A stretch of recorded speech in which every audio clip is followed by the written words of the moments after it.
Dirty Sports Podcast. I said, welcome to the Dirty Sports Podcast with Andy Ruther and Joe Prano. Welcome to the Dirty Sports Podcast. Welcome to the Dirty Sports Podcast. I'm your host, Andy Ruther, coming to you live from Cincinnati, Ohio, with my co-host from Port Hueneme, California, Joey No Chill Prano. Hello, Andy. Coming to you from the best state in America. That's what Bert Kreischer said. We're getting Bert Kreischer love here in Ohio now. Oh, he said it about Ohio? Ohio, yeah. Oh, wow. I thought of you. I said Prano would love this. When and where did he say that? He said it on some podcast. Wow. Well, look at him. He looks like he'd love Ohio. Hey, look, obviously, I don't even agree with that assessment, but I don't know if he was just pandering. It was I think it was from somebody who was from here. But I laughed. I chuckled. He said it's the best state. And then I saw a comment, which I was like, not bad. Somebody was like, everything he said is why North Carolina is better than Ohio, because North Carolina is better at all those things. And I was like, oh, okay. No, I'm not going to argue that. Had to rep the Cincinnati shirt today. Feeling real Ohio today, buddy. No, not really. But I chuckled. I gave it a good chuckle. His shirt was on while he said it, too. Wow, that's how you know he didn't really hit his final form yet. He didn't mean it. His shirt was on. I wonder how that all started. I wish I knew. The shirt off. Yeah. I do. There is a big backlash his way. Full disclosure, I have fallen down the rabbit hole of just reading the comments underneath like YouTube and Instagram posts. It's fascinating. I think his crowd, and again, I don't really listen or follow, but I like to go for the comments. At this point, this has no like physical, like actual factual evidence. It's just me looking at comments. I'm like, dude, you like half your audience is hate watching you now. Yeah. No, I've seen that for sure. You know, I saw, and I don't, like when I hang out with Eddie, you know, Eddie's friends with Bert or whatever, like I'm always fascinated when I hang out with certain people, like what their algorithm's doing for them. And he was just like, God, it's best Bert in my algorithm is like Bert. I was like, oh, I never, like, I get the occasional thing, you know, I mean, he's very popular, but like, no, it's not in my algorithm. But I saw one the other day. I think he was a guest on somebody's podcast or whatever, or he was talking to somebody on his, I don't remember. But he was talking about, oh, I wrote this joke once, this blah, blah, blah, blah, blah. And then somebody wrote in the comments, cool story. When did you write your other joke? It's pretty funny. It's pretty funny. I forget I am now to the point on social media that I'm like a big comment section guy.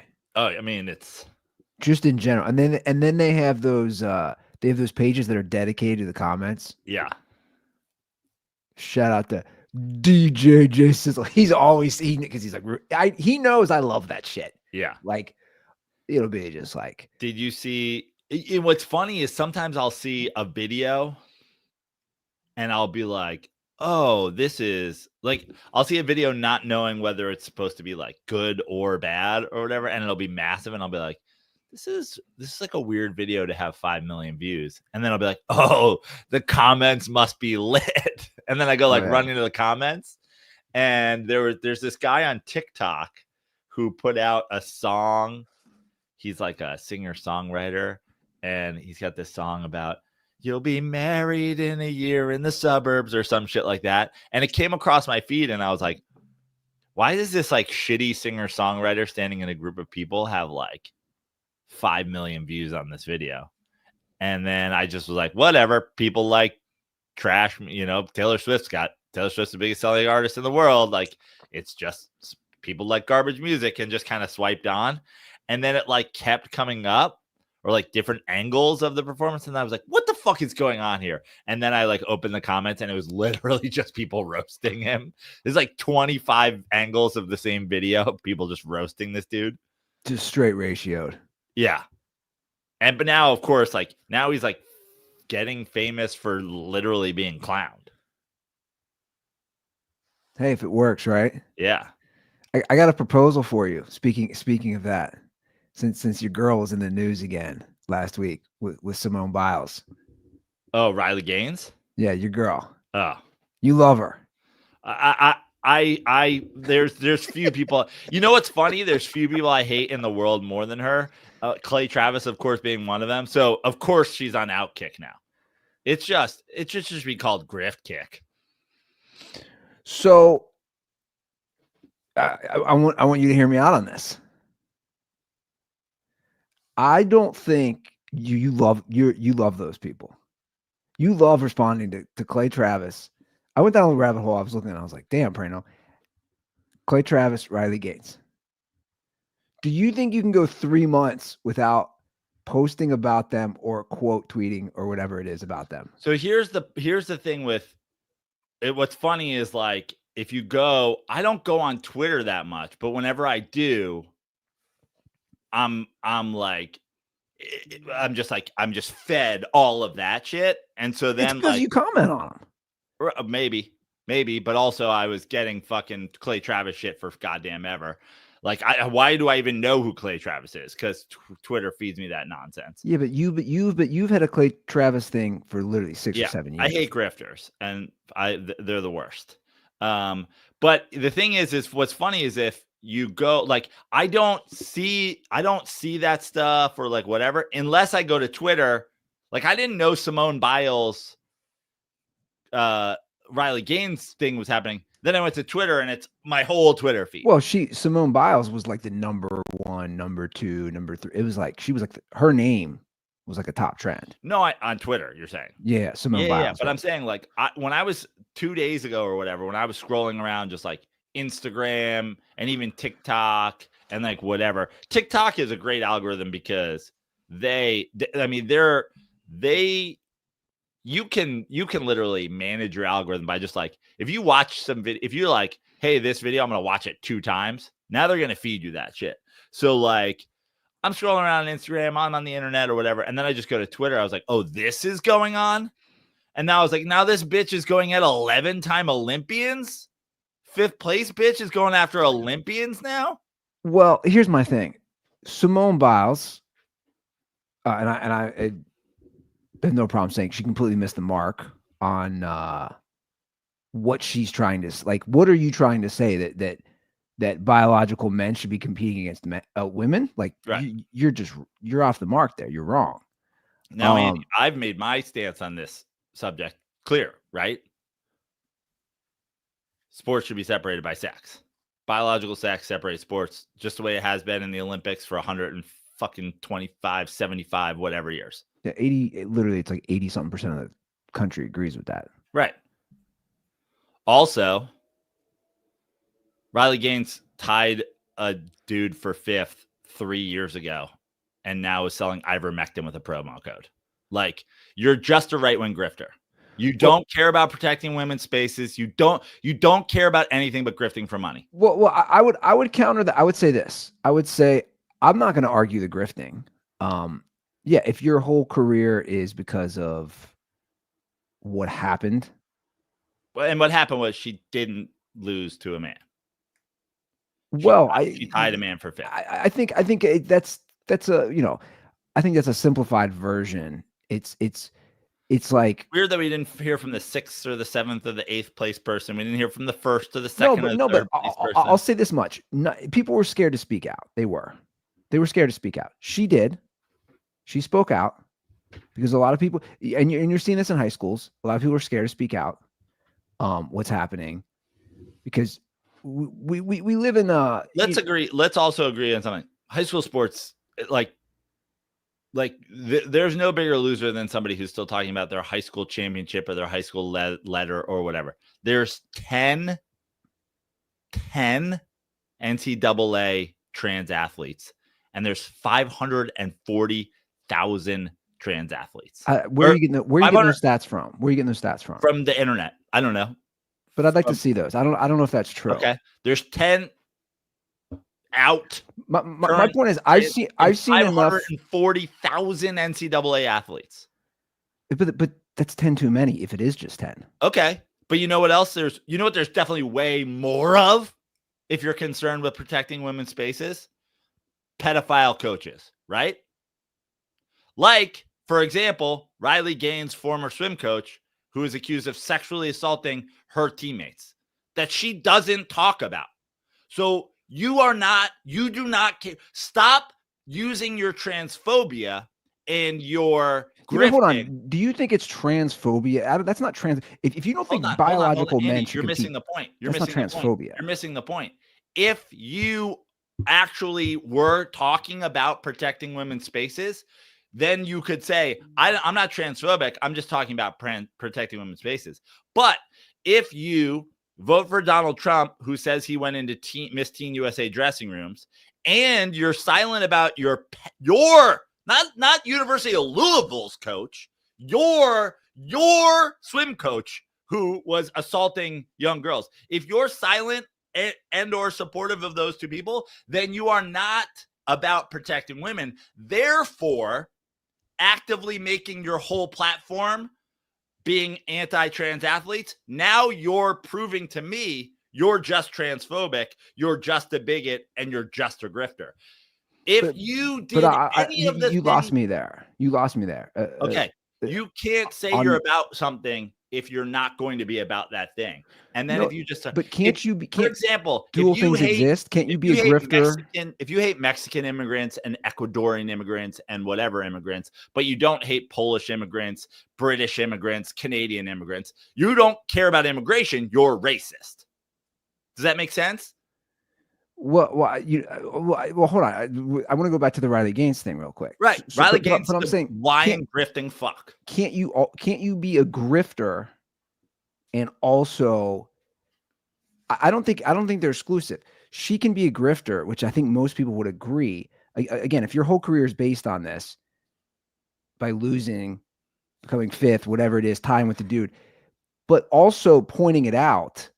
To me, that doesn't make you transphobic by pointing it out. You can also be a grifter. Both things can exist, is what I'm saying. Right. What I'm saying is what makes you transphobic is lying about why you're pointing it out. That's what I'm saying. What do you mean? Like she's saying, I'm just trying to protect women and women's spaces. No, okay. You're not. You're not. Because there was a man in your literal woman's space that was doing the things, see, the thing about the trans hate of a locker room is that they're going to come in there and then they're going to fucking touch girls, or they're going to molest girls, and it's guys masquerading as girls so that they can do whatever. When your coach does that and you don't care, now you're saying, I actually don't care if men come into our locker room and fuck girls. I care. I hate trans people. You're not protecting a woman's space if you're not protecting it from men. Yeah, but you don't care if Riley Gaines was in college. Miss Teen USA girls are 14. You're not protecting women's spaces if you were like, oh, the guy who went on Howard Stern and said, I go watch 14-year-old girls change because I own the pageant and I can do that. When you stand with your arm around him, you're saying, I actually don't care if men want to go molest young girls. What you're saying is, I only want no trans people in locker rooms because I hate trans people. But really, I don't even think she hates trans people. I think she has used transphobia for her grift. So I wouldn't, to me, I'm always like those terms I think get tossed around too freely. Racist, transphobic, like all that. I think it's just too freely used. As far as her, I don't know her whole platform, full disclosure. I do because I follow it. Okay. That's the other thing, right? here's the other thing with grifters. So if Riley Gaines was anti-trans athletes, but pro-choice, pro-immigration, then I'd be like me, for example, like me. That's the fun part about arguing with these people. It's like, you think men should compete against women in sports? No, I don't. I actually just think we should stop being fucking grifting pieces of shit. Her grift is, oh my God, look, the girl who swam at the University of Kentucky and tied a trans woman for 5th also hates immigrants, is selling ivermectin. But okay, so why do you think she hates immigrants? Well, because she tweets about they all tweet about all this stuff. See, that's the thing. Yeah. But hold on. Do you think if people want legal immigration, does that make them hate immigrants? So let me ask you something, Andy. It's fun because Riley Gaines is doing you no favors if you want to be devil's advocate arguing. So I'm not being devil's advocate. I'm just having a conversation. But hear me out. The El Salvadorian guy who was kicked out of this country without due process, right? He was not like he was an American fucking citizen that was kicked out. Guess who is not an American citizen? Riley Gaines' husband. Riley Gaines' husband came here as an immigrant, and then they were going to kick him out, and he refused to leave. And then for months refused to leave until, because she sucks up to President Trump, Trump changed the rules so he could stay. So instead of just being dragged away, he had due process that allowed him to stay in the country. So what you're saying when you're Riley Gaines is, I hate immigrants if they're not my husband.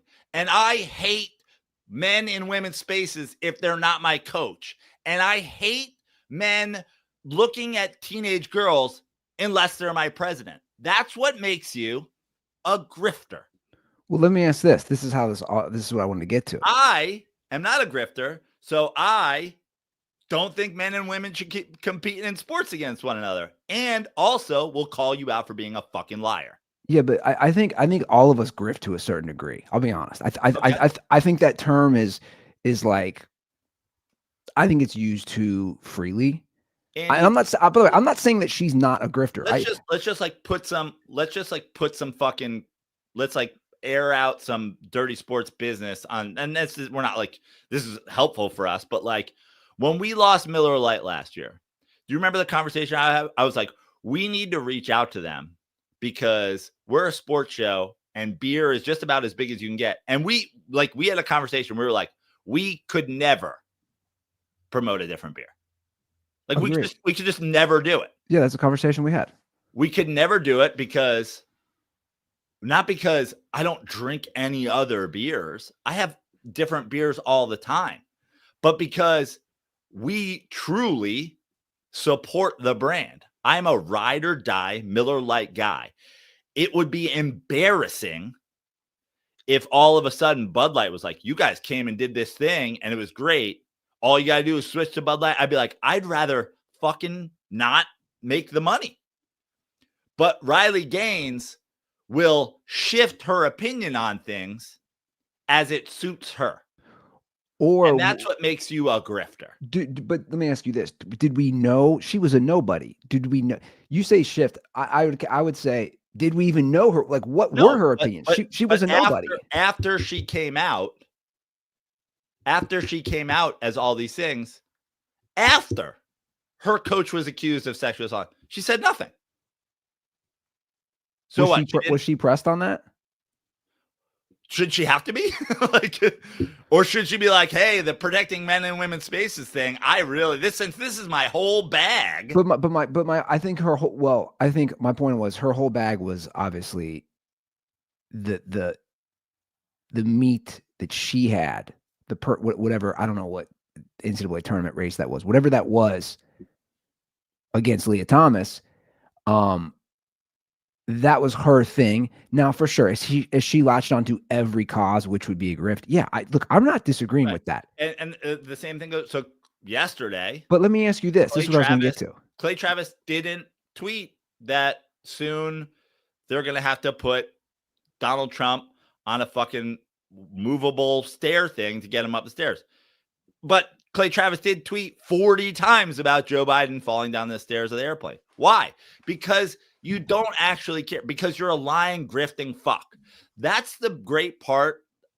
All of my friends, when I post some shit that's political on social media, that's a great part about when my friends come at me like, oh, so I go, bro, where were you the 8 years that I called Obama a war criminal that was carpet bombing children in Yemen?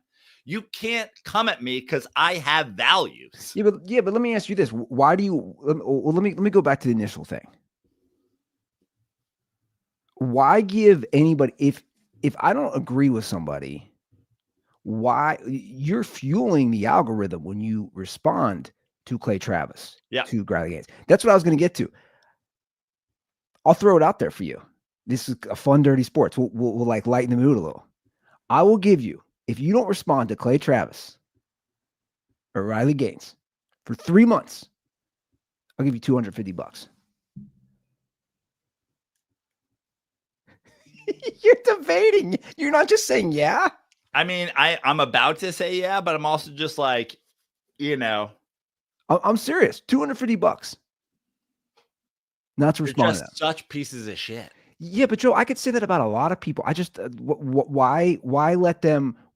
Why respond to them? Is my point. Well, I think a big thing is for me specific to this is the hilarious masquerading. Like Clay Travis's big thing is keep politics out of sports. Dude, you started a sports brand and you don't talk any fucking sports. You only talk politics. And the sad thing for me, and I'll just say this on the show, and a sad thing for me, and it does make me like upset. We have crossover with that. And it's like, this isn't a difference of opinion. Like our fans who like Clay Travis or whatever, this isn't a difference of opinion, man. You can't like, you're not like, I like his opinion. It's like, you don't. He doesn't have an opinion. He's grifting you.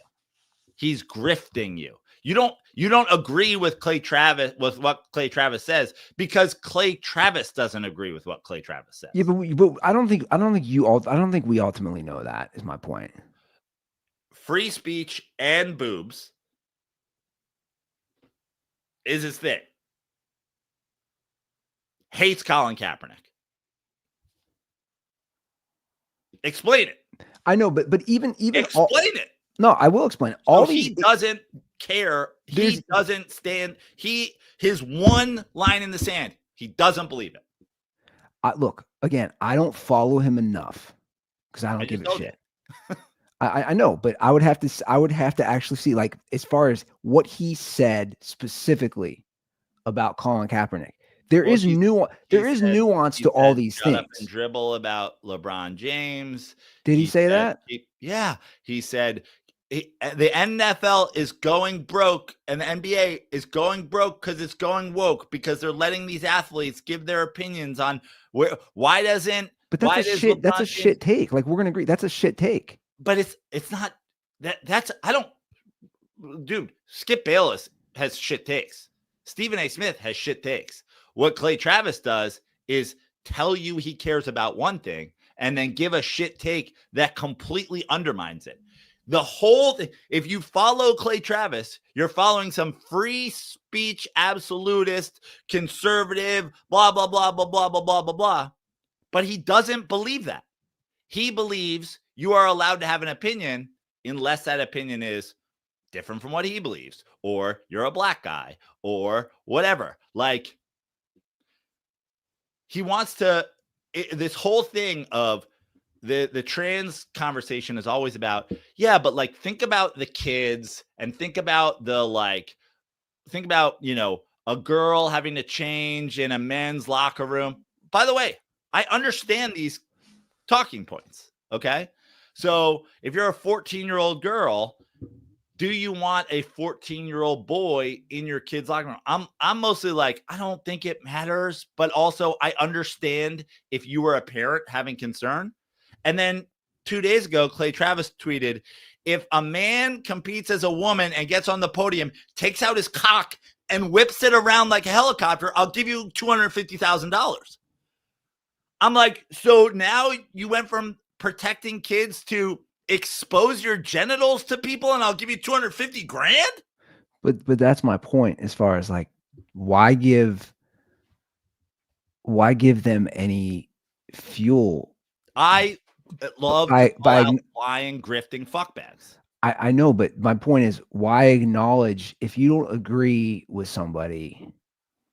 It's not about not agreeing. That's what I'm saying. Clay Travis doesn't agree with Clay Travis. But but that's why I'm saying I'll give you $250. You're literally helping their algorithm. Okay.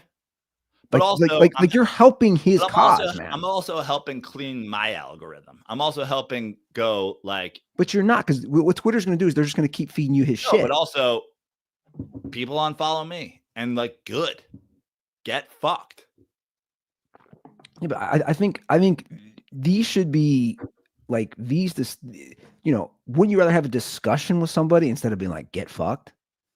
I would if like, let's have a conversation about this. Things like we could have a conversation about trans athletes and we could have a conversation about politics and sports and we could have but I won't participate in the conversation with somebody who does not have a stance.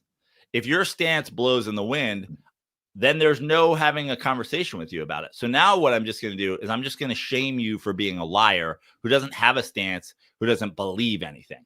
All these people believe in is taking money from people who are too dumb and too stuck in their train of thought and too racist and too sexist and that's the thing about Riley Gaines when you say, oh, she's not transphobic. Cool. But her only goal is to make money from transphobes. So, but by the way, I'm not saying anything. I'm saying just that sole issue would not make someone a transphobe, in my opinion. Okay. If look, if I don't want biological men competing against women, this the same way. Right. But that's what I say too, right? So that does not make you transphobic. You know, and that's a very clear-cut issue for me. Transphobic is when you defend it by saying because men shouldn't be in women's spaces, and then vote for a guy who went into teenage dressing rooms. So now you've canceled out that. It's like a math equation where you're canceling out things on other sides of the equal sign. So let me ask you this. Now we've taken protecting women's spaces off the board. So now what are we left with? But Joe, let me ask you this. As far as grifting, do both sides grift? People who would be traditionally right and left? People grift outside of politics. And honestly, and this is something I got into a conversation with somebody about recently. So why only go at right-wing people as far as grifting? That, first of all, that's not true. Okay. When's the last time you did a video about somebody like I don't know, somebody from the other side? I don't know. But also, the other side's not in power. And if you want to ask any of the fucking people when all through the fucking 8 years of Obama, all I did is shit on Obama. Democrat was just president for 4 years. Yeah. And listen, we can talk about fucking Joe Biden. I'll shit on Joe Biden all day. Again, I never voted for any of these people. Joe Biden, incompetent. Joe Biden wasn't grifting. Joe Biden wasn't competent, though. And Joe Biden was a fucking puppet. And Joe Biden was all these fucking things. And people go, oh, Joe Trump's on the Epstein list? Why didn't they put it out? Because the Clintons are for sure on the Epstein list. Why didn't the Democrats put it out? Because it's full of Democrats. That doesn't mean Donald Trump isn't a pedophile. Just Democrats being a pedophile doesn't make Donald Trump not a pedophile. It just makes them all pedophiles. That's what, like, this isn't some gotcha, because Clinton's probably on there. Yeah, Clinton's for fucking sure on there. I said yesterday in a text to somebody, I go, people won't be able to handle the political implications of seeing Donald Trump and Bill Clinton Eiffel Towering an 11-year-old girl. Like, it fucking for sure happened there. But guess what? if you voted for either of those people, you voted for a fucking pedophile. And listen, just own that shit. Be like, I don't give a fuck. I vote for pedophiles. Here's the thing, too. I just got in this conversation with somebody. I am related to a literal grifter who has literally grifted my family and friends. And to this day is leaving destruction in his wake as he continues to grift. Why does it matter to you? I hate grifting liars. It's a personal fucking thing. I hate grifting liars. If you lie and you grift for the sole purpose of financial gain, I think you're a piece of shit. Which, by the way, you're totally entitled to that. But do you see my point of being like, why give Clay Travis or Riley Gaines, why give them any fodder by acknowledging them? Because I fucking hate grifters and I insist on calling them out. I'm obsessed. So you're saying you don't want $250? I don't know. Well, I guess we'll see. Mark the date. June 9th. Okay, mark the date. We'll see. Well, I mean, we'll have to see what any of them fucking say. Is this just on Twitter? Well, like, I'm not going to be monitoring it. I mean. Well, I just want the rules of the fucking. I don't know. I mean, I can set up a rules. I mean, I was thinking more of Twitter. Yeah. Listen. It's tough because, like, it's almost like $250. Look at you. Look at you. Yeah. You're doing the math in your head. Well, it's not really that much. And then also, there's just like, well, now I'm just like taking the $250 to like not call out grifters, which is essentially also just like a financial reward for being complicit, which is what all these fucking people are doing. Dude, I mean, it's pretty. I thought you'd be like, fuck yeah, Ruther. I'll make an easy 250. I just hate people who lie for money. I just hate it, man. I hate people who lie to you just to make a buck. I think it's and sure, a lot of people do it, but the other thing with a lot of people lying to make money is like, does it hurt anyone? And I think that these people hurt people. You can say Riley Gaines isn't transphobic or whatever, but she's certainly fueling transphobia. Meanwhile, I don't give a fuck, dude. I don't think men and women should compete in sports. Also, if you're trans, I don't care at all. I wish I had the capacity to care about whether or not somebody fucking lops off their dick. I don't. I wish I had. Oh, they're fucking taking. It's like, cool, bro. Like, Joe Rogan also takes testosterone to feel a certain way in his body. Like, I don't care. Like, I don't give a fuck. Joe Rogan can take whatever fucking hormones and testosterone he wants so that he feels however he wants to feel about whoever the fuck he is. So can Tim, who used to be Tara. I don't give a fuck.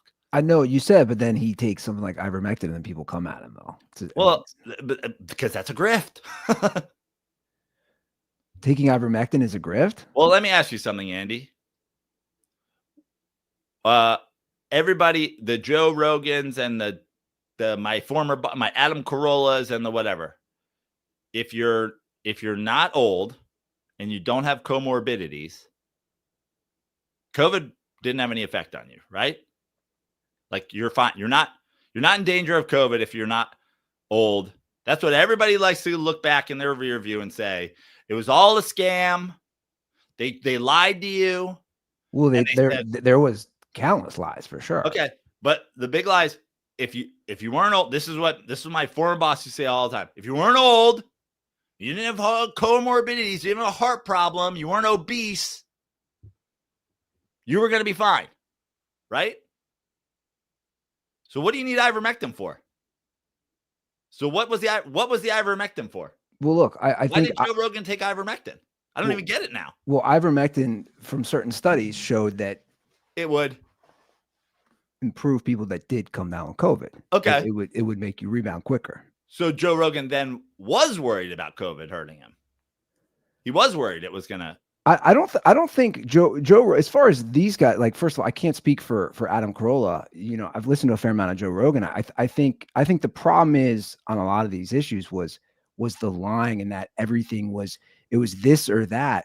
When Right, but a lot of these are, they're circumstantial to the person. My point is just be like, if you're Joe Rogan, right? What you're saying is, now we know the thing, but at the time, Joe Rogan took something certainly untested for COVID. That's not true. Well, it's far less tested than the fucking vaccine for COVID. That's up for, dude, a lot of this is up for debate. That's the truth at this point. Andy, clinical tests take fucking years. That's what everybody's problem with the COVID vaccine. Ivermectin won the Nobel Prize way before all this. Yeah, for parasites. But there was studies done. Is my point. That there was a lot of studies done. Andy, clinical tests take years. If they didn't have time to clinically test something for its effectiveness on COVID. Correct. By the way, that's fine. My point is, Joe Rogan was unsure what could happen with COVID. He got COVID. He didn't know he wasn't going to die. If he did, he wouldn't have fucking taken something that was clinically untested. But he listened to a doctor he trusted and took something clinically untested for COVID to fight his COVID. That's what the whole world did. But I'm lost on your point here. Like, what's your point with Joe Rogan? My point is, then when you decide you're going to be this fucking ivermectin, Riley Gaines is selling ivermectin today. Yeah, again, we're agreeing. Like, we're not disagreeing on that. Like, I've already said, yeah, she's grifting. There's no like, we are in agreement there. Like, yeah, you're hawking pills now. It started with you racing a dude. Now you're hawking pills. Like, I'm not disagreeing with that. And that's my point, is like, when something happens and it gets clamped onto by the side that you talk to, and then you go, oh, I can profit on this, you're a fucking grifting, lying piece of shit. But again, my point to you on all this was ignore her. Just ignore her. This is our world today. Yeah, but there's plenty of people I don't agree with, whether it's sports, politics, whatever. I just ignore them. Just ignore them. Yeah, I don't know. Even if they're grifters, it's like, my thing is like, I guess this comes to a personal thing where it's just like, I got a fucking bug in my ass about grifting liars who do things just to make money, who lie to people and hurt people to make money. Well, look, I think, again, I do think that term is used very freely. What term? Grift. Nowadays, like, there definitely are grifters, but I'm saying I hear it all the time now. Even in just like, when you lie, if you lie for the sole purpose of like still selling some shit to somebody, you're a fucking grifter. Well, let me ask you this real quick on do you think when she's selling that stuff, do you think she believes in that? I honestly, I don't even know what you believe in it at this point in 2025. The common thing is, oh, if you like, what do you like believe in it for? What are you even selling it for?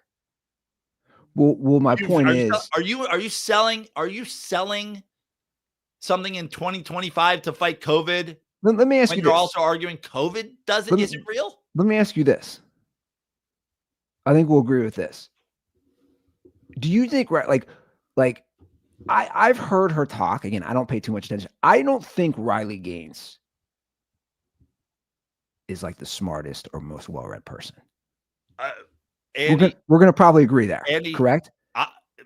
Here's my overarching thesis on Riley Gaines. She's qualified for nothing. Okay, what she is. She is a University of Kentucky, God knows what major, that finished 5th in a swim race in college, finished 85th in the Olympic trials. This is what she is qualified to do. If she was pre-law, she'd be a lawyer and she'd be fighting Congress to keep fucking trans kids out of sports. She's not. She's qualified for the only thing Riley Gaines is qualified for is selling ivermectin to people who follow Outkick.com on Twitter. So I'll just wrap this part of it up and then we'll move on to the game. If she just stuck, I'm just trying to get to your point. If you're like, okay, she's going to stick by this one issue of, I don't think biological men should compete against biological women. That's my stance. Then you're like, cool. Yeah. Okay. And I've talked about this. I don't know if I talked about this on this show as well, but when I worked for Adam Carolla, and this is all this company is making all the moves now too. When I worked for Adam Carolla, we had on this chick who was fired. Did I tell you this story?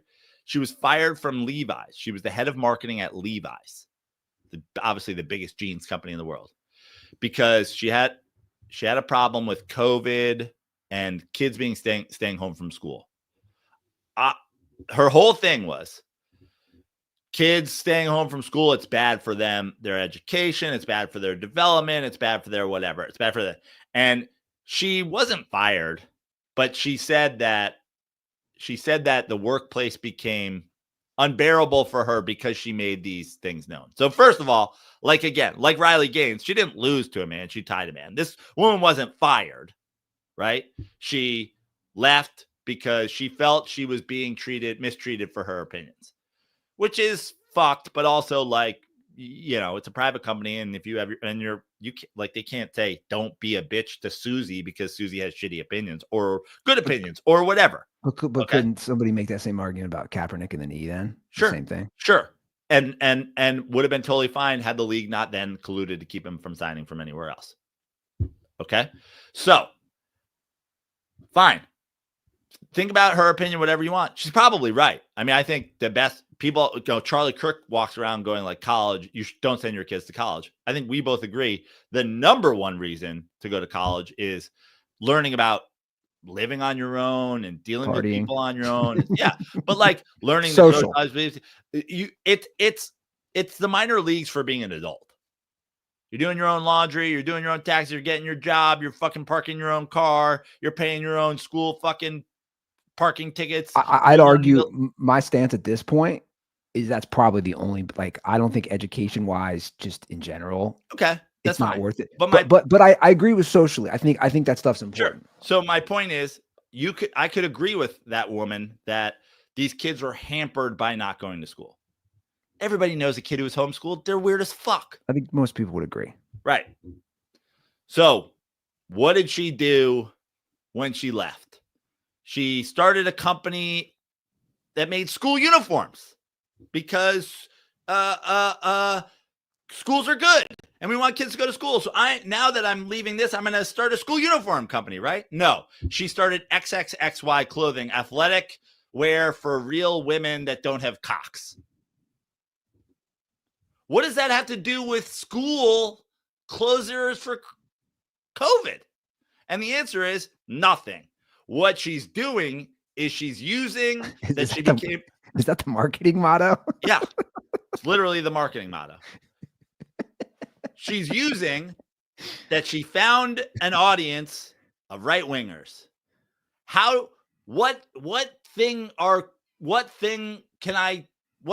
I make clothes for my new right wing audience? Ooh, maybe I can make like jogging gear for people who are protesting abortion clinics. Like, no, it's pretty too small a group. Oh, maybe I can make like headwear for people who are hiding in the bushes to tackle immigrants as they come over the border. No, that's not good.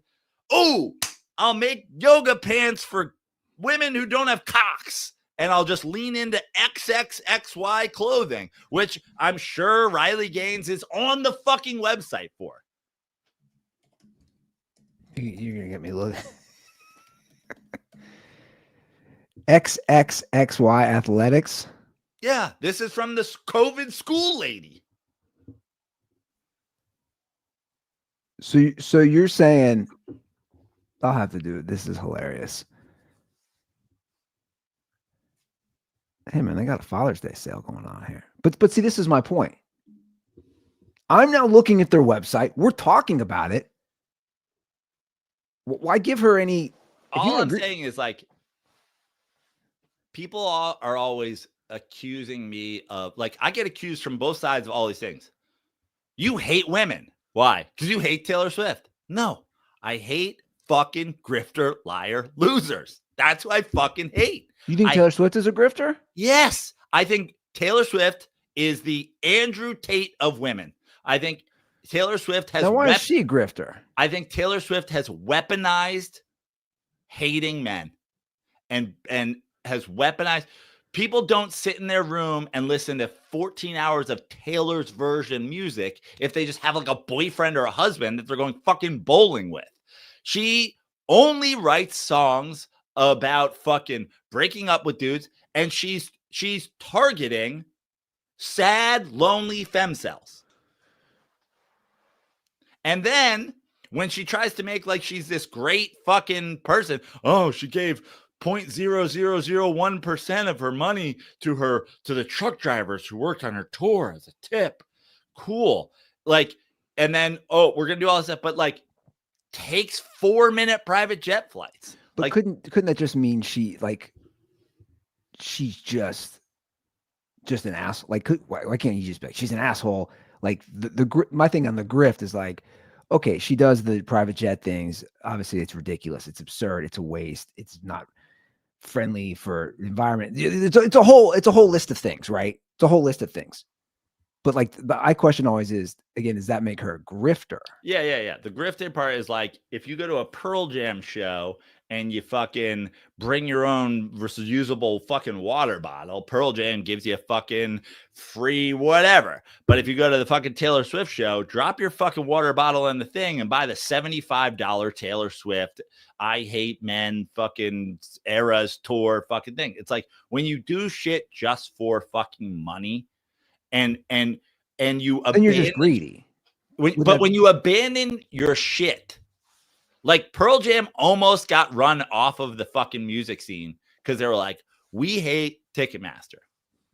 And then they were like, well, there's nothing you can really do about it. And they're like, well, we can stop using Ticketmaster entirely. And then Ticketmaster was like, cool, we can make you cease to exist as a band. But fucking, or these, you have artists now who say no resale.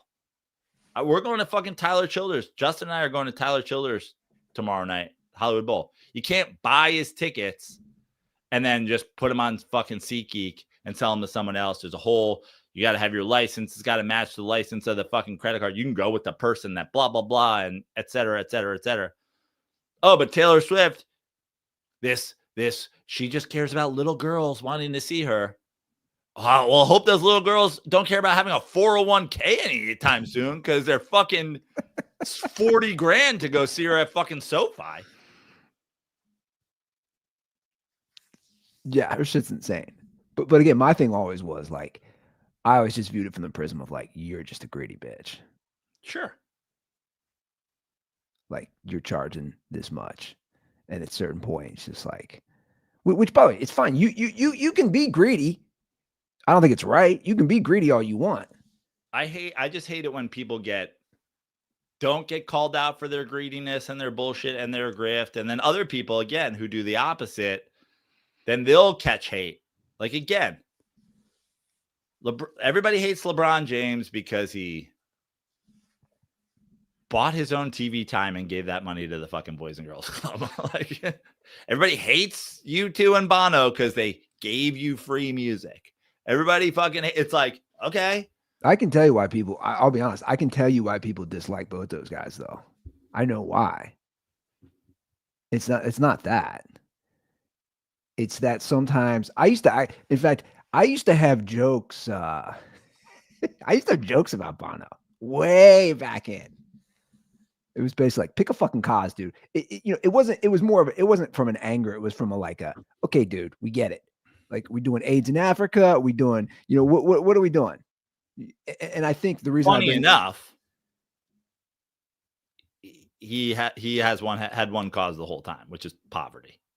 Which again, I haven't followed his career, so maybe those jokes were off base, and not that they weren't funny, because they weren't. But my point was, it's the same way with LeBron. That's why I brought that up. Is that, like, I know why.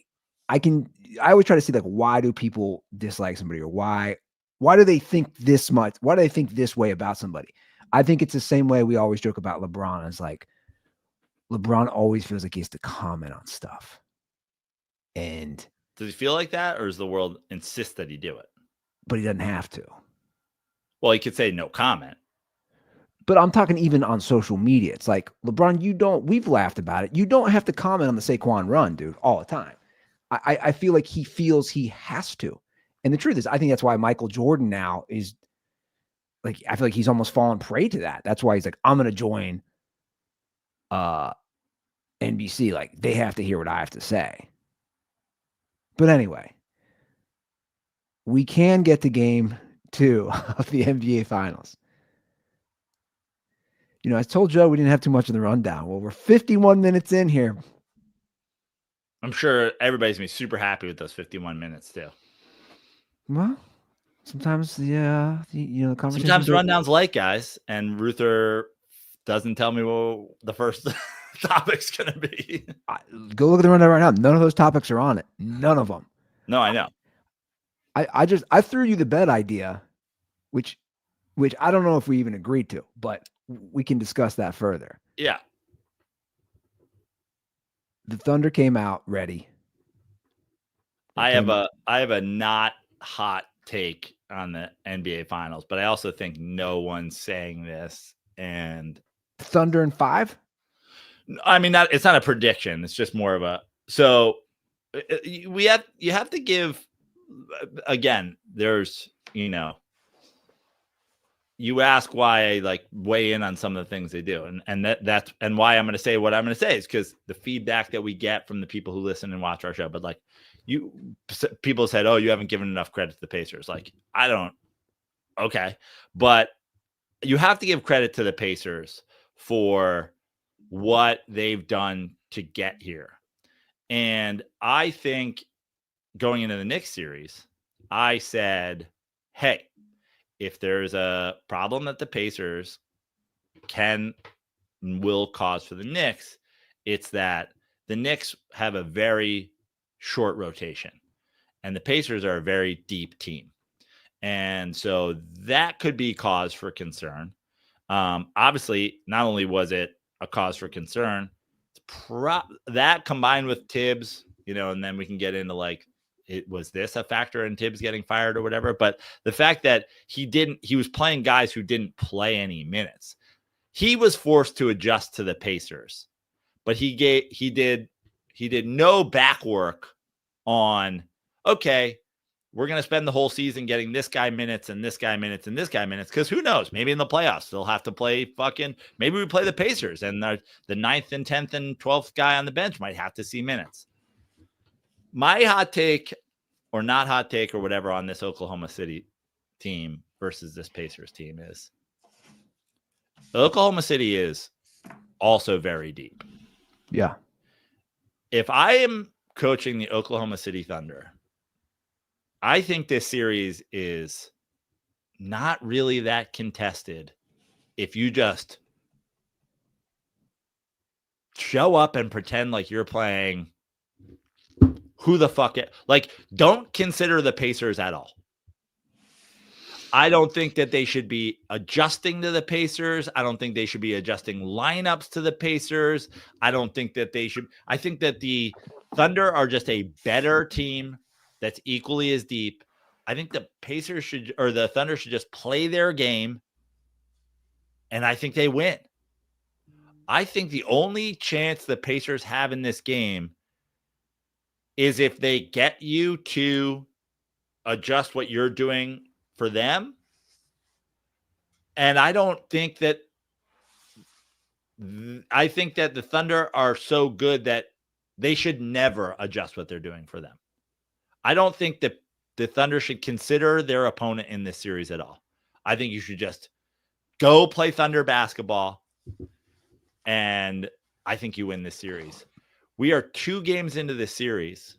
In the first game, Chet and Isaiah Hartenstein played way less minutes than they usually do. In game 2, they played still less minutes than they usually do, but more than they played in game 1. Why are we, if you're a Thunder coach, adjusting some of our strengths to counter a Pacers team that for the majority of the series has been down 20 points? Yeah, they have the ability to go on runs. Yeah, they have the ability to hit a bunch of threes in bunches. Cool. Just don't blink. The idea that the Thunder got out-rebounded by the Pacers in game 1 is absurd. You have way better rebounders. Yeah. Stop adjusting to this Pacers team. Am I saying like the best series that the Thunder have had in the playoffs is the Denver series that went 7 games? Dude, Denver's got Jokic. You're going to have to adjust for Jokic at some point. I just think the depth equality is like, you should be making just play your guys, your minutes in your rotations the way you see fit. Let the Pacers adjust to you and let the chips fall where they may. I think you are walking into the only chance you have of losing this series if you're adjusting to Pacer basketball. Play your own game. Which is like again, the Knicks can't do that. That would not be my advice for Tibbs. Hey man, we should have just played our own game. They would have gotten blown the fuck out. Because you can't play 6 guys if the other team has 10 competent guys. It's just gonna be a war of attrition. But you are also deep, and you also run deep lineups. Don't adjust your minutes and your rotations and your whatever to match the Pacers. You're the home team. You're the better team. You have the best player. Just play your game. I saw a stat. What was it? It was 69% of the I think it was 69% of the teams in the NBA finals that are home team win if they split. So like it goes into what you're saying. For the first 2. Yeah, split the first 2. So it kind of goes home team. Yeah. So it goes back to kind of what you're saying as far as like there's a damn near 70% chance you're going to win based on a statistical history. Just play your game. Don't worry about them. You're the home team. I just think with this roster and with the talent that you have, it's like it's Rocky. What is that? Rocky 1, right? Where he's fighting regular because he's really, and then we're gonna do a switch. Like the Pacers are Rocky. The Pacers got to switch their hand to try to get you to fucking blah blah blah blah blah. You're Apollo. Don't be like, I'm gonna fight right-handed or left-handed or whatever. Like, play your fucking game, dude.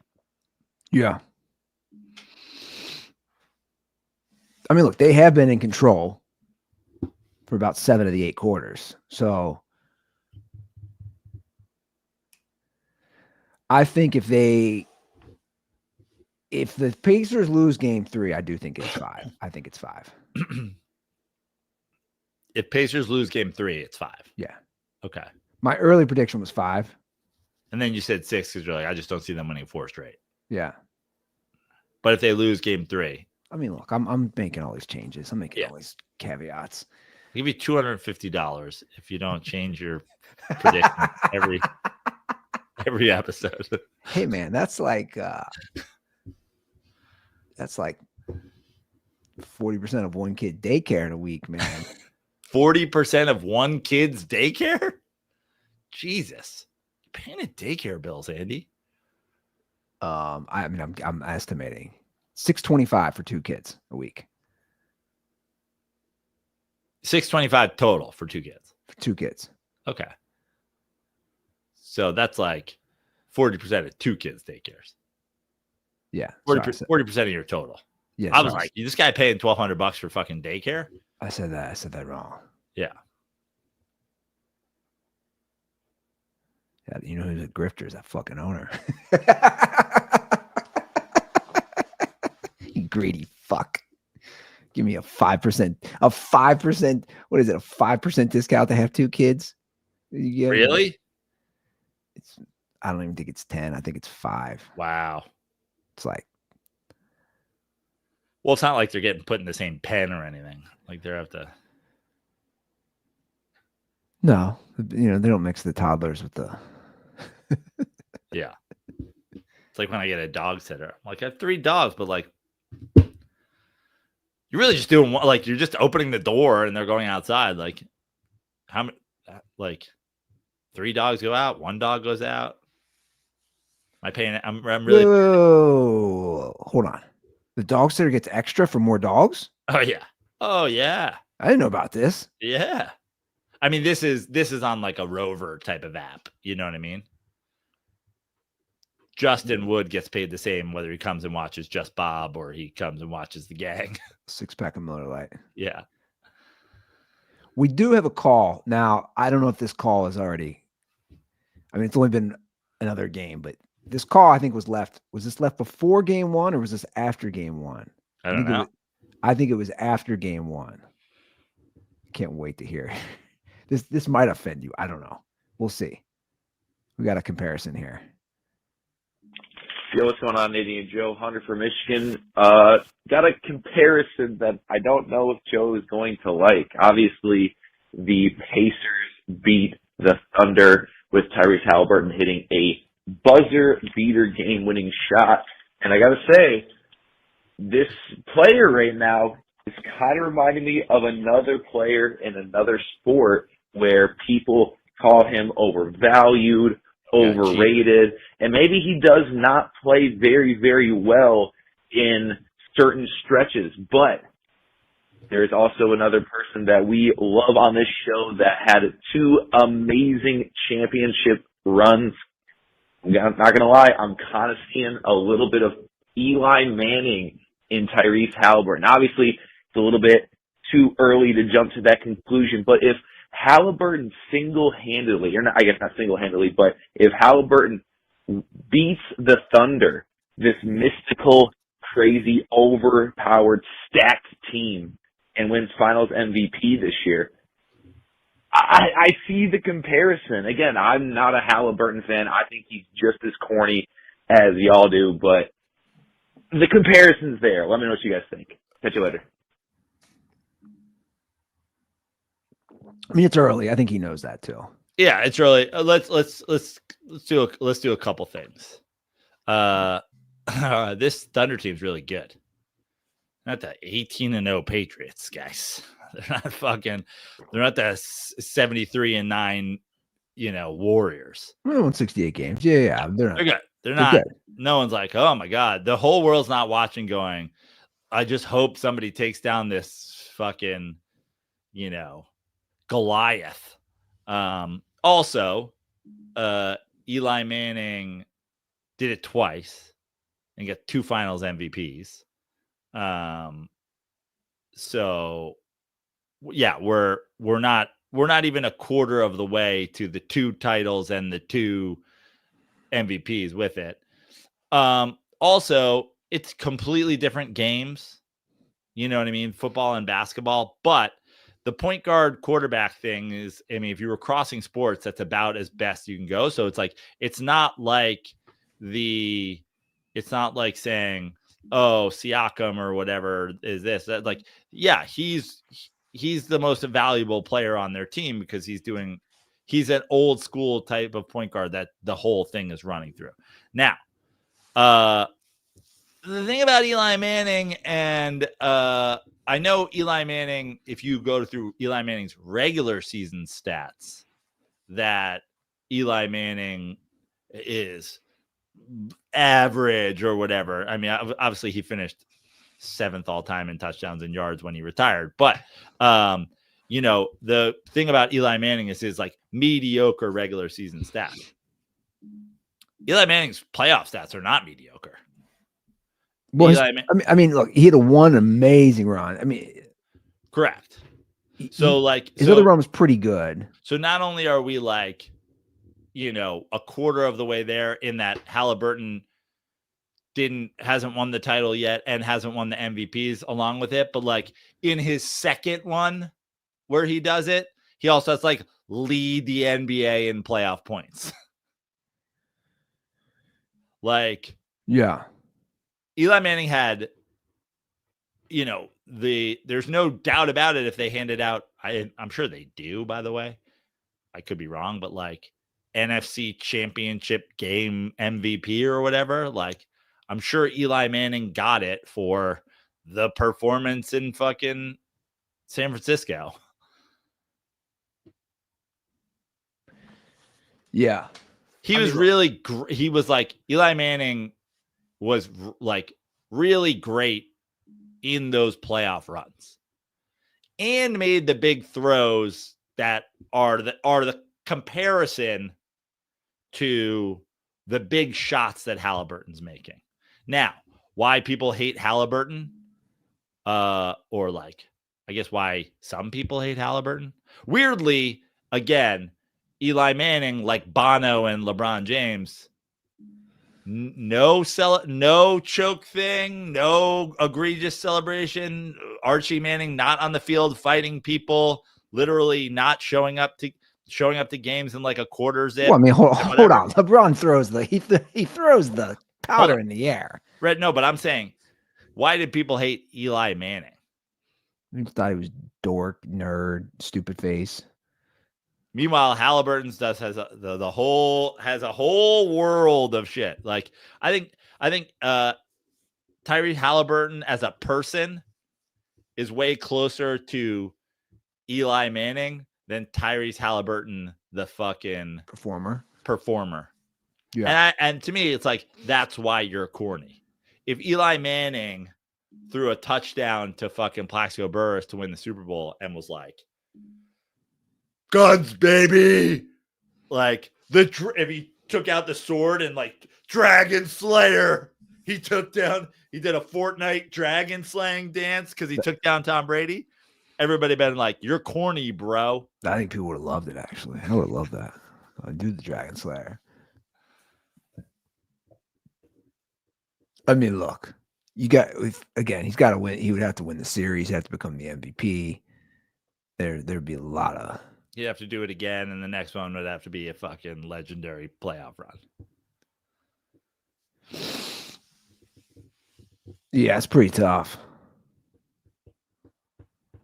To this day, Eli Manning has the most passing yards in a single postseason. That's I didn't know that stat. That's a good one. I mean, look, he has had some clutch shots these playoffs, but also, like, a lot of guys have. You know, it's definitely an in the moment thing, right? We didn't have all the social media that could just churn out the 2-minute clips of the game winning shots of guys in the past. That's what I'm saying. Right. That's easy to do now. Oh, look at, and it doesn't take anything away from him. It doesn't take anything away from how clutch these moments are, but it's a lot more easy to see. You know, and if you're out there and you're like, yeah, we didn't have that when Kobe did. It's like Kobe actually didn't have the shots for the compilations. The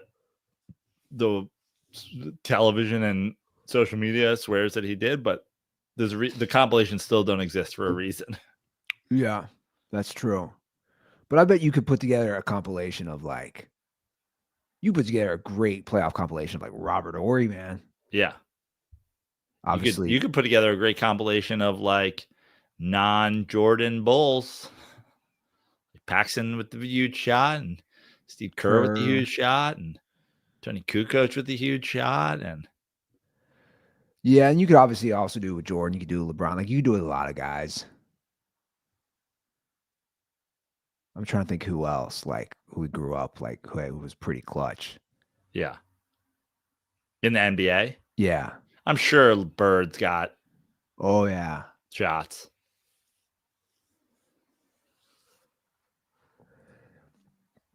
You know, I think obviously Game 3 is so huge and so pivotal. All these 7-game series,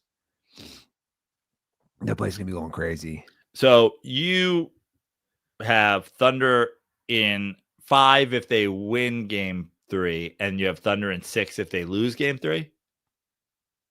Or if they lose Game 3, are you like, well, now this is a series? I'm leaning. Listen, I think 6-game series are series. I agree. I'm leaning towards Thunder in 5 right now. Yeah.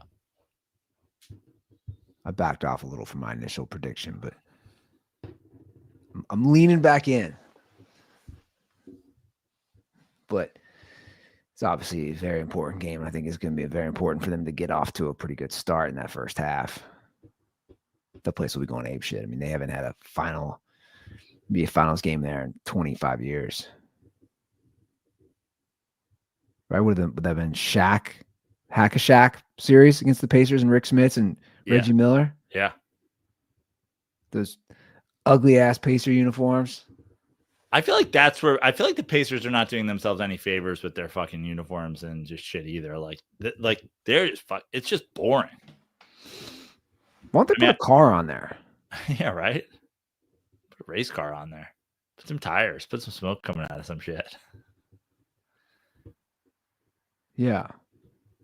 Make a Talladega Nights one. Brand that shit. Make some money. I don't have anything else to add as far as what's going on right now in the NBA as far as the finals. And I did laugh at NBA. Speaking of social media, I'm big on the NBA Centel. Mm-hmm. It's a fake. So I like a few of them, and I just get fed. Like they did the one post that said like all NBA ratings are down 2.4 billion. They said 2.4 billion people watched Game 1. Oh, just a troll. And so many people were quote tweeting like, "I told you people were watching." They got so many people being like, I wonder if they got people on the other side who are still trying to say 2.4 billion is not a lot. Like, yeah, well, how many people watched it when Jordan played? Yeah, you know what? That's a good point. I don't know if I saw them repost that. It's a great feed though. Oh my God. This was a great one when they got the guy whispering to George Bush, and then it cuts to a picture of SGA. Sir Al-Shaida just responded with a counterattack. I mean, we also have to talk about before we move on to other things or wrap the show or whatever, we have to SGA. Like he was so again, this is the like play your game. It's like he was so fucking good. He's so good at getting his looks, and like, you know, obviously I'm a huge Jalen Brunson guy, but it's like it's another level. Obviously he's a lot bigger and he's whatever, but like his ability against the same exact team, and obviously they have way more depth surrounding him. So, you know, it can't just be let's fuck up SGA the whole time and cut the head off the snake kind of thing, which was like their approach with Brunson. But I mean, the dude comes in on a team that's like really deep and really strong all around, and it's just like he's gonna give you 35 every night against like a team of talented wings. Like he's just talk about your all-time fucking Clippers moments. Yeah, traded that guy to get Paul George. Reckless, man. I mean, it's incredible what he's been able to do. And I mean, you know, that's why the conversation, obviously he won the MVP, but the conversation about like when we start talking about like top this guy and top that guy and this top 10 player in the league and whatever, and like it's Halliburton, it's like, bro, they're not in the same fucking universe. No, yeah, definitely not. And like, I know you've hit some clutch shots and that's great, but like to go back to the gap between SGA and Halliburton's a lot bigger than the gap between Tom Brady and Eli Manning in those games. Like he's just been so good, and it'll be interesting to see if he's able to do that night in, night out on the road, because go back to my original point about the series. I think if you don't change anything and you just play your game, and he's able to go in there and do that kind of thing night in, night out, even on the road, it's 5, you know? Yeah. I think it's probably a 6-game series at this point because you lose game 1. And I think basically any 2 teams in the NBA, I think, essentially then that's them sweeping. You know, it's when them winning 4 games in a row is tough. So it's probably a 6-game series. But my God, like he's head and shoulders the best player in the series. And also, shout out to Denver for being the 7-game series because, of course, they have the other MVP candidate. But it's like that's the reason. That's the reason that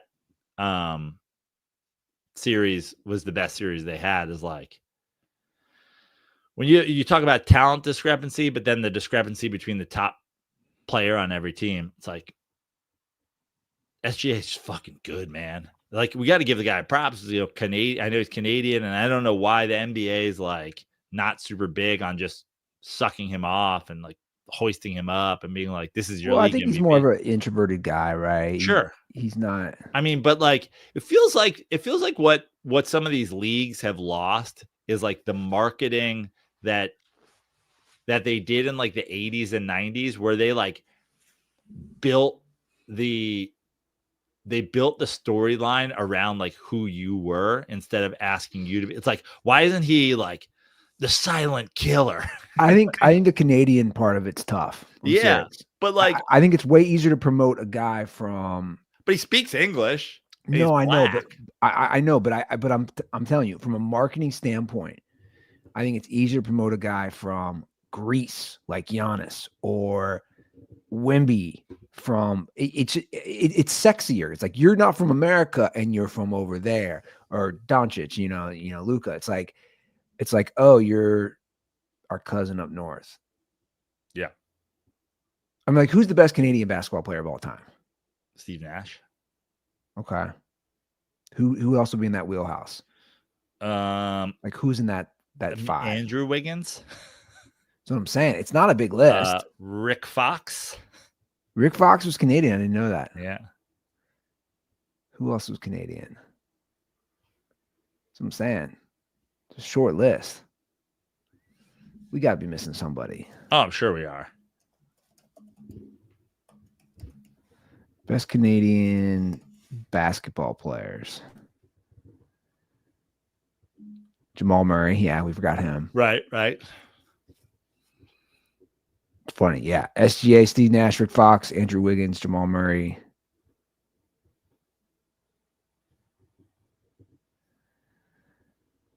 I mean, it's a small list. Damn. I was scrolling through a thing from 2022, and I'm like, who are these guys? You just make it up, guys. They're just tossing guys' names together. I didn't know Kelly Olynyk was Oh yeah.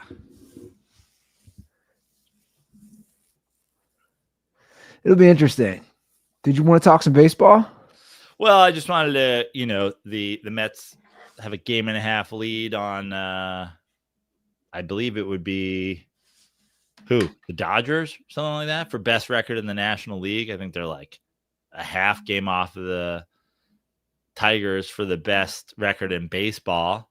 3-game sweep of the Rockies. I'm not fucking tooting our own horn or whatever, but coming off of a kind of a devastating 4-game split with the Dodgers. Game and a half on the Cubs, actually. Game and a half on the Cubs. Sorry, you're right. 3 on the Dodgers, I think.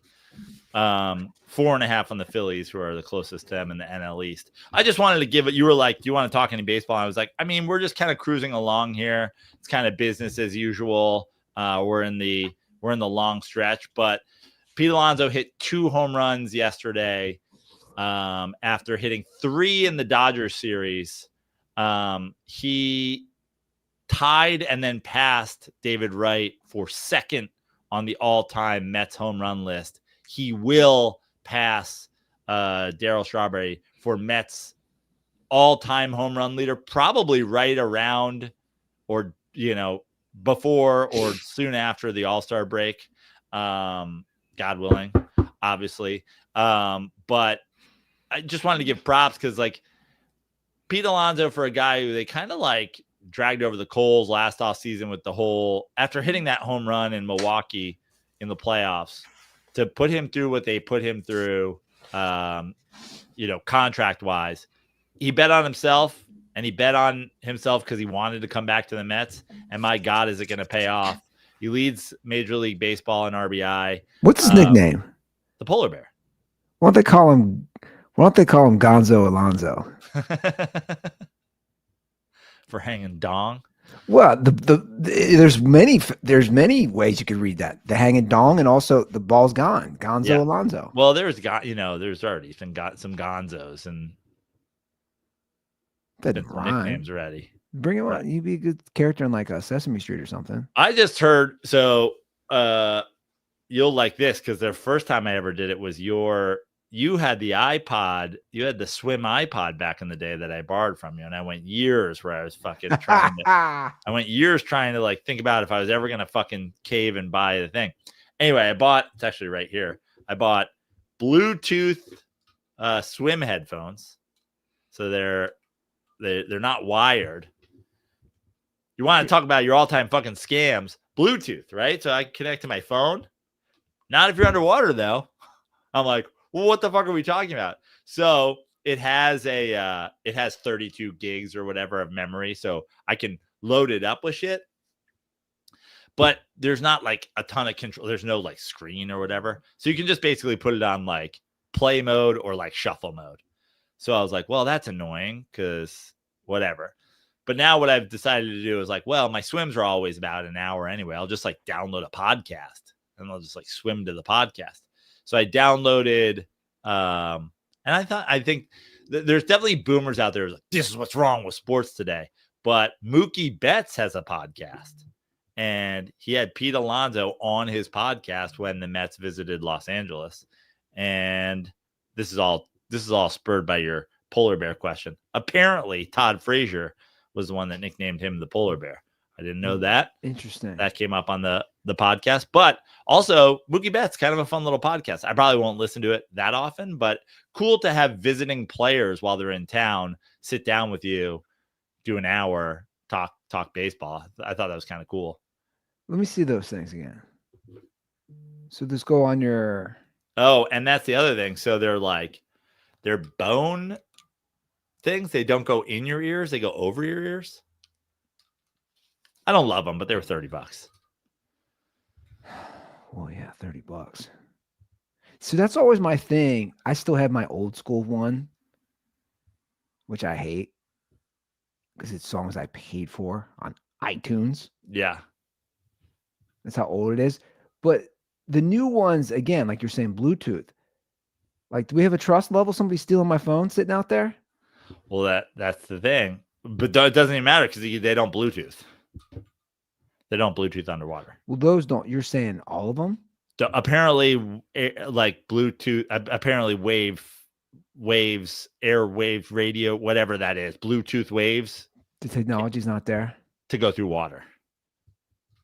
Really? But they work. The only thing about these two is then you put them in, and then like your cap can't come all the way down. It can come most of the way down, but then there's still a thing. So I got a little bit of water like popping in my ear. And then I was like, oh, that's why they gave me earplugs in the fucking box.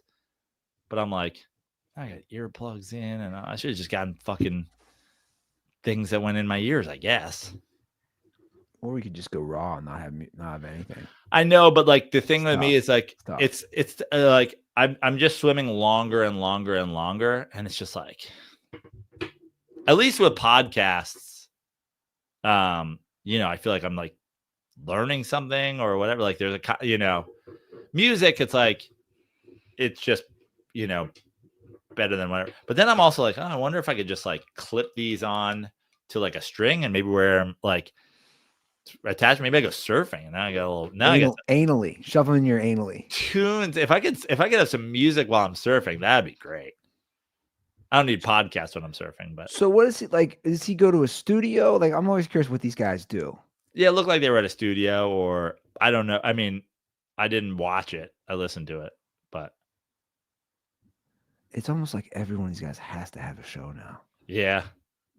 Well, you're kind of leaving money on the table for sure if you're not, but like also then you counter with like how much money does Mookie Betts need? That's what I'm saying. You're talking about Mookie Betts leaving money on the table. Yeah. I'm sure they just do it so they could get their shit out there and whatever, but it was an interesting conversation. I don't know if I'll be checking in on the Mookie Betts podcast again, unless he has some Mets on. But the point was, I just wanted to shout out Pete Alonso for doing what he's doing. But why did Top Fraser call him the polar bear? Does he say I think why? He looks like a bear, but he's white.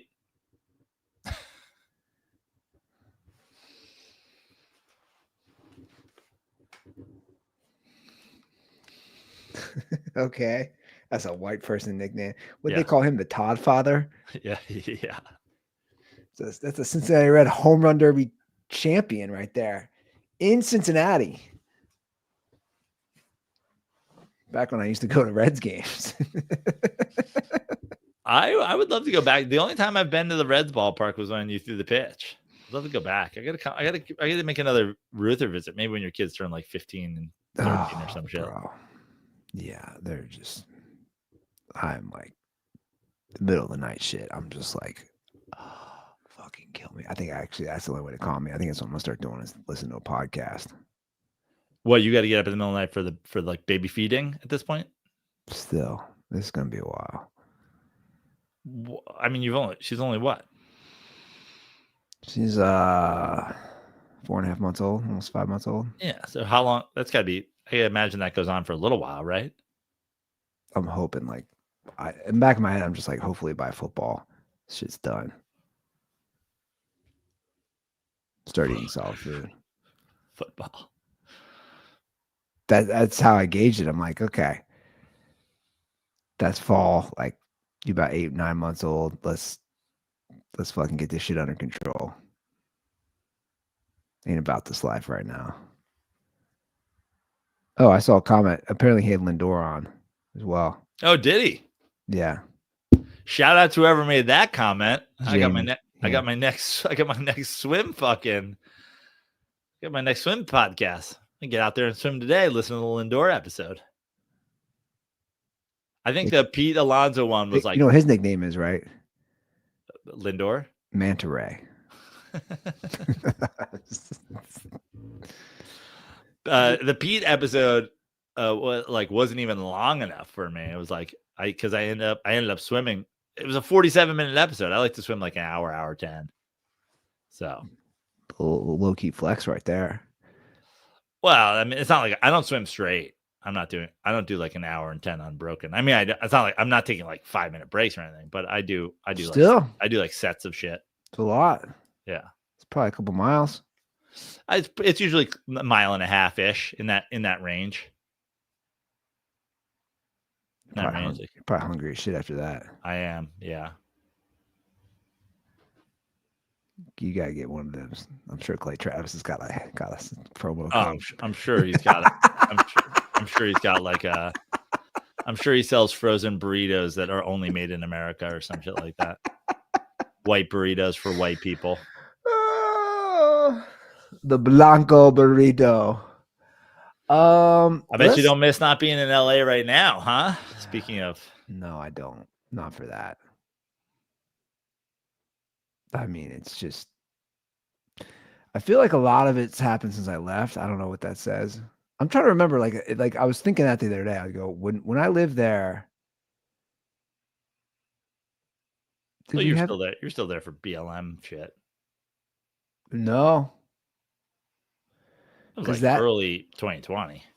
That was June of 2020. Oh, you were home, but not gone officially yet. I wasn't officially gone. Got it. Because I was trying to think if any stuff happened. No, I couldn't think. Obviously, I don't know, but there could have been other stuff. But you're not near that shit, right? No. Although, if they really wanted to fucking find some Mexicans, they don't have to raid restaurants up here. They can just raid fucking blocks. I took Boom for a walk yesterday. I went through Mexico. What the fuck was that? Sorry, Mom. Knocked over a picture of my mom. Oh no! Sorry, Mom.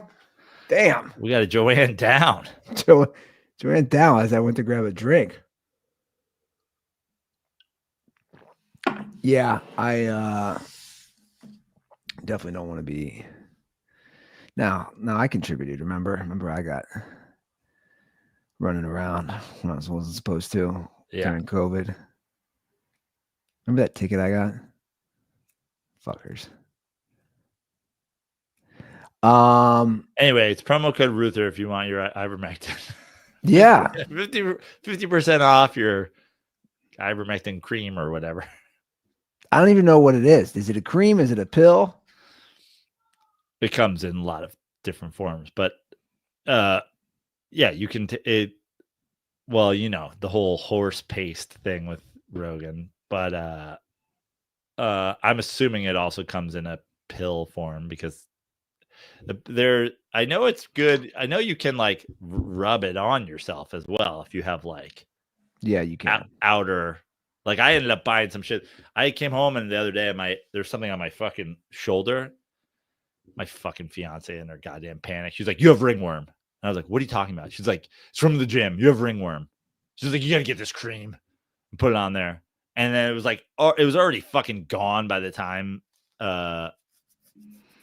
Amazon delivered my ringworm cream. I was like, "See, it's not fucking ringworm." Been to the gym fucking 3 times. Bro, I had something on my neck for like 6 months in college. Yeah. Like my buddies were like, "Yo, you got," I'm like, "Nothing's working." And they're like, "What the fuck is on Ruther's neck?" You know, when you live in the dorms. Yeah. That's where it's clutch living with the pharmacist.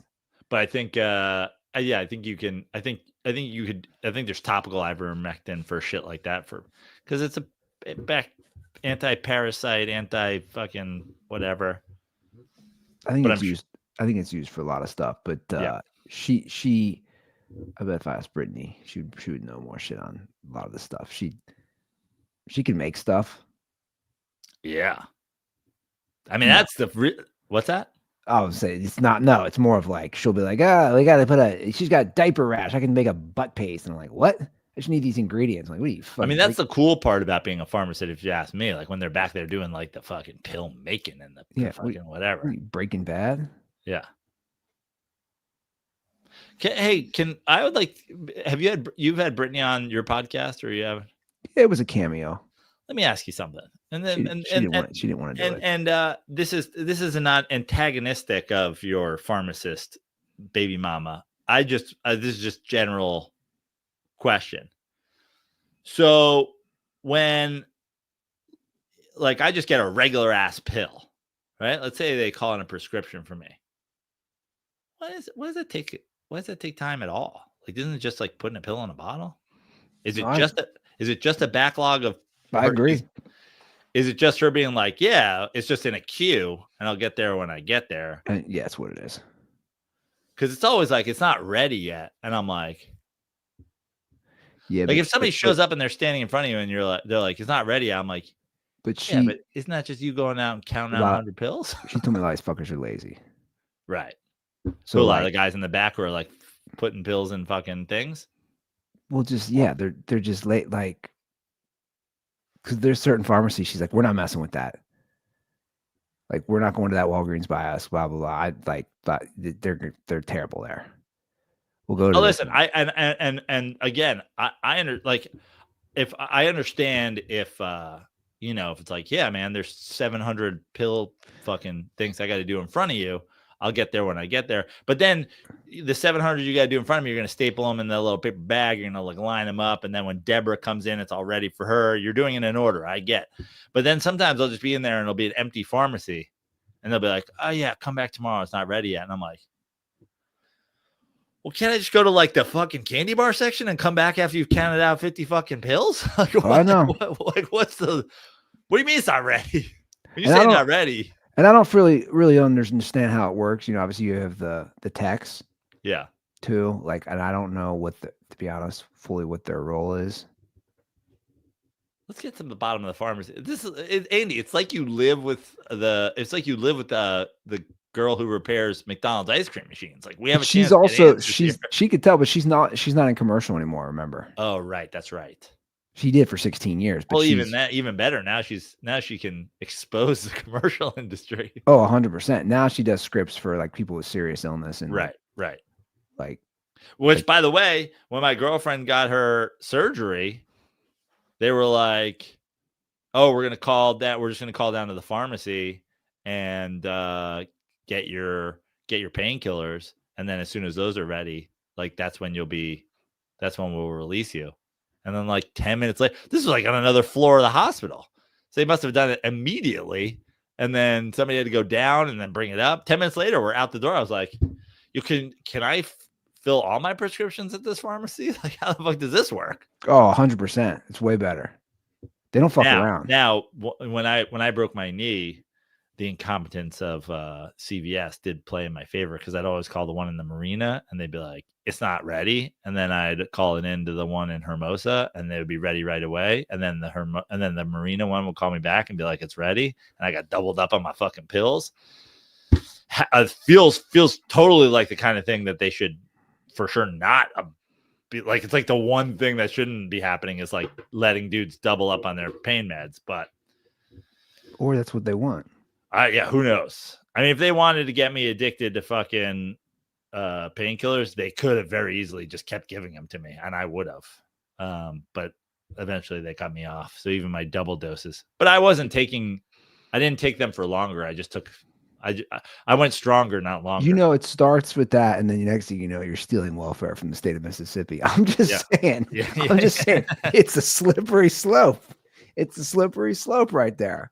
And then you're tweeting about how you need law and order and some shit, and that's what makes you a grifter. Full circle. Oh, Brett Favre was tweeting about law and order? Well, Brett Favre does a lot of political tweeting, right? And everybody's always just like, stay out of this, you fucking welfare thief. Like, maybe just don't chime in, right? I still can't believe they brought him on like Manning Cast after all that shit started. I think. Right? Or am I wrong? Or was it before? We went through a literal murderer's row on the Manning Cast at one point where it was like Brett Favre, Michael Vick, fucking Ray Lewis. I'm like, here's the thing though. I'm gonna give Peyton and Eli credit for a second though on this. I think I'll give anybody credit who their thing is like, I don't give a shit what you did. I just want to talk football. Like, you were great. Yeah. Like there is something to that of like, hey, I know we have Ray Lewis, we have Michael Vick, we have Brett Favre, we got all these guys, Ben Roethlisberger, whoever. It's like, I just want to talk football, and you guys were all good at football. And listen, well, Roethlisberger didn't get convicted. Ray Lewis didn't get convicted. Michael Vick got convicted and did his time. Brett Favre in the midst of like, Brett Favre was like, I have to go. I have a volleyball tournament I have to fucking steal the cash box from. That was a little bit weird. Also, I think I tweeted during it like, hey, Brett, can you use some of that stolen money on your fucking Wi-Fi connection? Why are you not fucking coming through? Brett's like, Favre's like, I was like, where are you coming in from? He's like, I'm at the 7th grade boys basketball game. Yeah. I'm at the gym. Why are you're working the admission table?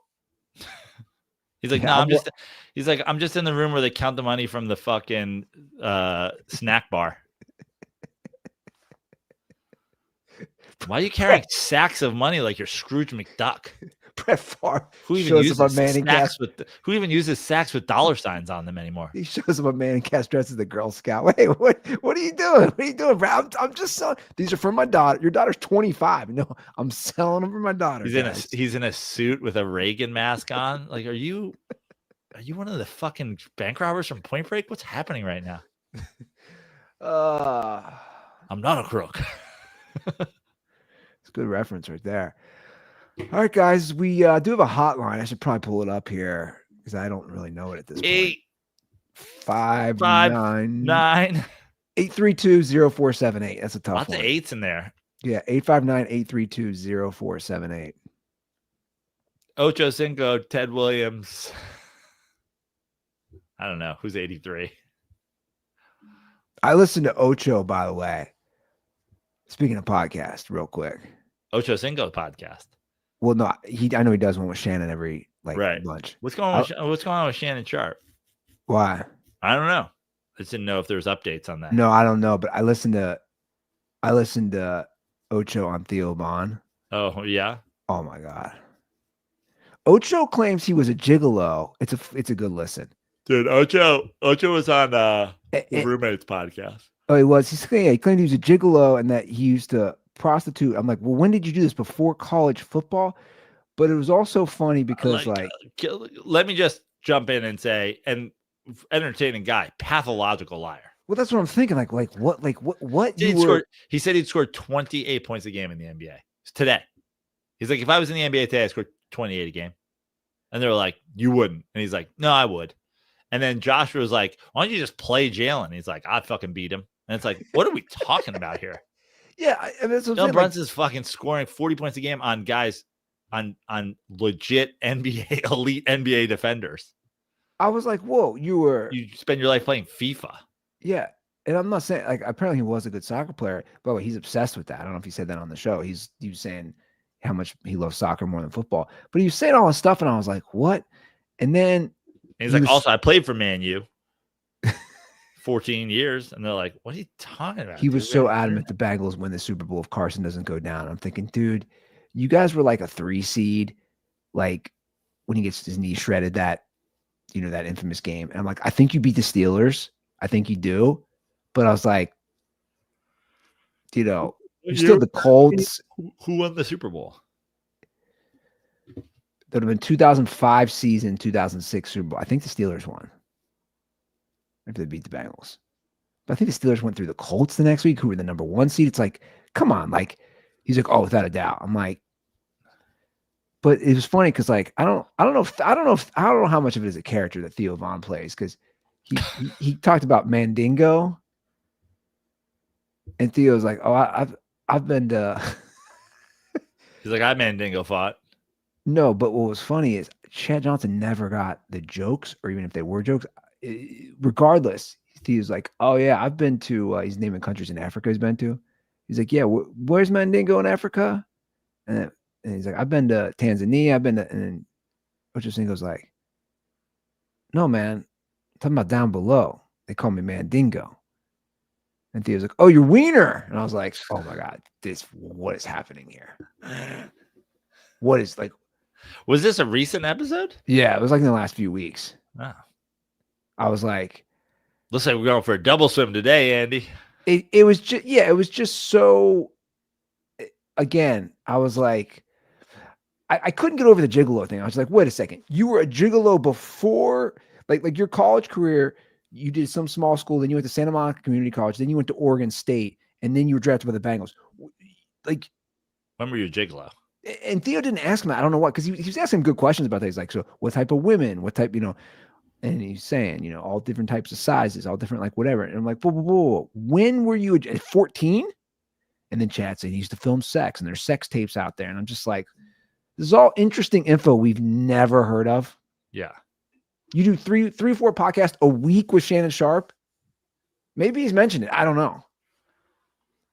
And now you're telling me he's claiming he's going to score 28 a game in the NBA. Yeah, it's crazy. They were laughing in his face, basically. And he was like, I'm serious, guys. And they're like, all right, whatever, dude. Be serious. Is there anything else? No, that's it. You can follow me on all socials at Joe Prano. Oh, thank you. Shout out to the Dirtballs. Many Dirtballs who've listened to the new podcast. Love you, stupid. One thing I really liked about it is seems like a lot of Dirtballs who I imagine their girlfriends and wives fucking can't stand when they put on the Dirty Sports podcast and hear us screaming about shit. They're like, how much can this guy talk about fucking Russell Wilson? The dirtballs who said that they tuned in with their significant others, their wives and their girlfriends or whatever. That makes us extra happy. So thanks for checking that out. I just put up some more clips of it today, and then new episode will drop Thursday. So yeah, thank you guys for checking it out. I appreciate that. Is that going to be a thing every Thursday? When you go into iTunes or whatever, or Apple Podcasts, they make you set your is it going to be weekly, monthly, whatever. I click semi-weekly, but that's the plan. The plan is to try to do it. We went in and recorded for an hour, and then we put 2 episodes out. So the idea would be like, even if we start doing it for an hour every 2 weeks, we can break them up into episodes. But I'd like them to actually be longer. I just got to figure out, are we going to start filming those at home? Or are we going to keep going to a studio? What are we going to do? So let me know when you guys bring in Ocho as a guest. Yeah. Well, we're definitely gonna do guests at some point. So if you and your lady ever want to come on virtually and talk about why pharmacies take forever, that'd be great. Yeah, good luck getting Brittany. She fucking had like fucking stick a gun to her head to do a gender reveal. Andy Roots. I didn't want to do this. Okay, well, we're doing it. You literally offered. Now I took you up. Now we're doing it. Anyway, women, am I right? All right. Right. That's the show, guys. We'll be back on Friday. Have a great week. And as always, stay dirty.